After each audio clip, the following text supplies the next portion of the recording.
இப்போ வந்து உங்களோட பர்சனோட ஹிடன் தாட்ஸை பற்றி பார்க்கலாம். ஆக்சுவலாக வந்து வெளியே வந்து அவர் காமாக காட்டிக்கிட்டாலுமே வந்து உள்ளே வந்து அவருக்கு கான்ஃப்ளிக்ட் இருக்குது. ஸோ அவர் என்ன நினைக்கிறாருன்னா, ஒரு தேர்ட் பார்ட்டியோட இன்ஃப்ளூயன்ஸ் வந்து இருக்கிற மாதிரி, உங்களோட ரிலேஷன்ஷிப்பில் தேர்ட் பார்ட்டி இன்ஃப்ளூயன்ஸ் இருக்கிற மாதிரி அவர் ஃபீல் பண்ணுறாரு. உங்கள்கிட்ட சொல்லியிருக்க மாட்டார், பட் அவரோட எனர்ஜி வந்து அந்த மாதிரி காட்டுது.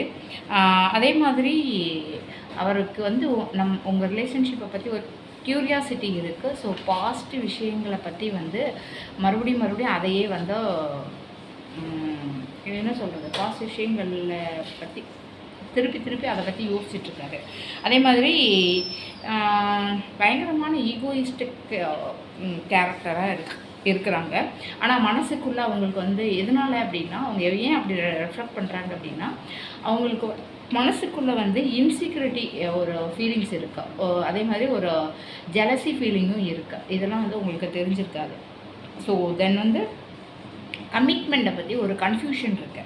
ஸோ அதனால் இன்டென்ஷன் வந்து பியூராக இல்லையோ அப்படின்னு ஒரு டவுட் அவருக்கு வந்து இருக்குது. ஸோ அதனால் வந்து ட்ராமாவை அவாய்ட் பண்ண ட்ரை பண்ணுறாங்க, அவ்வளோதான். மற்றபடி அதனால இந்த டிஸ்டன்ஸு, வேறு எந்த ரீசனும் இல்லை. ஸோ இப்போ வந்து கம்ப்ளீட்லி அவங்க லெட் கோ பண்ணல. பட் ஆனால் உங்கள்கிட்ட ப்ரோக்ரஸ் பண்ணுறது அந்த மாதிரி பண்ணியிருக்கலாம்.